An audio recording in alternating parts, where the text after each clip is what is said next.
Hey, fill my gap.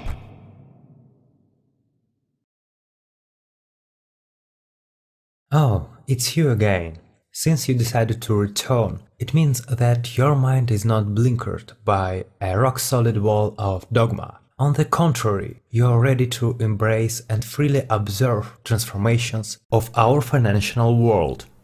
Good choice, as most known countries are already watching them pretty closely. They simply can't ignore the massive influence of human product. You do remember that cryptocurrency was not launched by any particular state, but by a person living here, on Earth. But don't take my word for it. Judge for yourself the influence of this currency created in blockchain. Today, 16 million of bitcoins are being circulated around the world. To put it in perspective, it is nearly $1.5 billion. If we compare it with GDP of some countries and territories, you will be able to buy all the products and services of Santa Lucia or the Seychelles. Not bad at all for a humble human living here on Earth. And just think of the fact that more than 50 countries have already expressed their official opinion about this currency. In other words, these countries felt obliged to form and articulate an official opinion about our electronic piece of paper.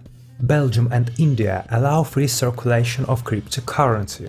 Spain and the US decided to specify the terms and conditions of its use, but if you happen to live in the unitary state Bangladesh and transact in cryptocurrency, you will be thrown in jail for it. Ecuador, while not jailing people, has nevertheless banned this currency.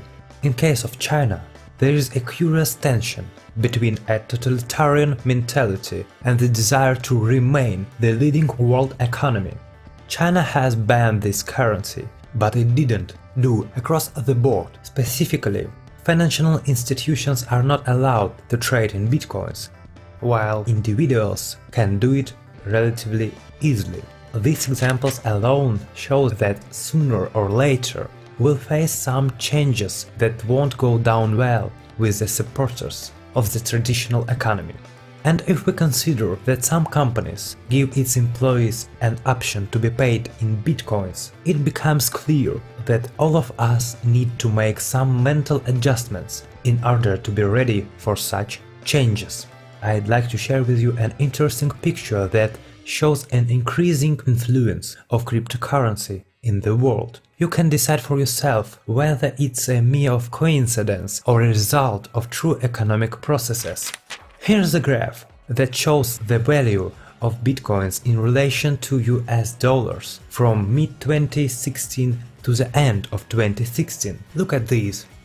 Here, in June, the world was taken by surprise by the news that Chinese industrial growth was only 6%, lower than expected. Traders seem to have reacted by switching from yuan to bitcoins. A little bit later, we learned that Brexit was inevitable and euro was immediately hit to the benefit of bitcoin. Then, in November, India passed a law that 500 and 1000 rupee notes would go out of circulation, and people again started looking at bitcoins. A few days later, a rumor about a potential ban of gold import in India limited an investment portfolio and benefited bitcoins. In December, panic in Venezuela about a potential withdrawal of 100 Bolivar note seems to have encouraged people to look at cryptocurrency as an illusion of stability. Why illusion? Because things are still not clear-cut. Let's try to sort out the chaos in our minds and draw some conclusions. A clear advantage of cryptocurrency is its low commission and the ease of transferring it from any location. All you need to do is to simply press a button on your smartphone. Another nice thing about it is that the decentralization of the whole system eliminates a possibility of cybercriminals getting in the middle of transactions.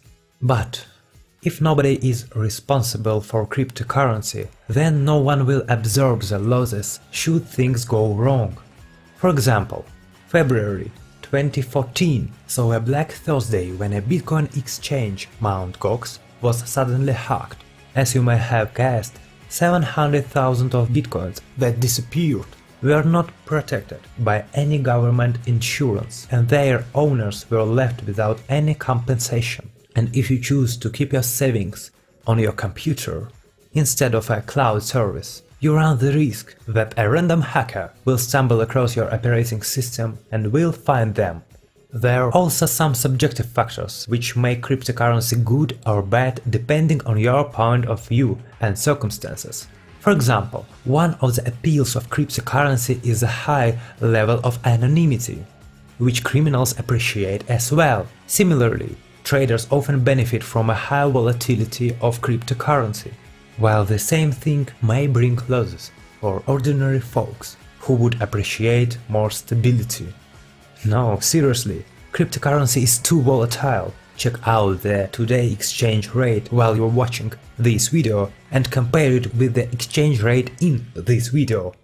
It is also unclear how emission dependency on a specific algorithm will influence on system in general.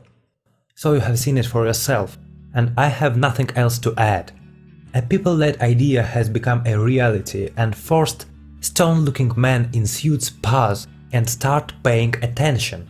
As I mentioned earlier, Bitcoin was taken as a mere illustration of how blockchain works. It's time to stop thinking only in terms of Bitcoins and extend our view to other similar currencies, which there is a plethora of. Some of them are more popular, some are less popular, and some of them are based on modified blockchain.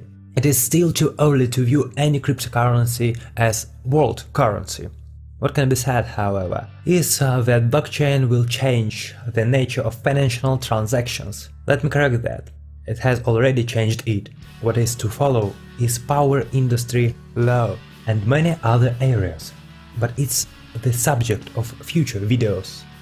And while the process is still at its infancy, or using a trendy word, is at its startup stage, keep your mind flexible, watch the changes and ask yourself, are you ready for such transformations? Thumbs up, share with friends and subscribe to the channel if you don't want to miss out on similar videos. What shall we discuss next time? Damn.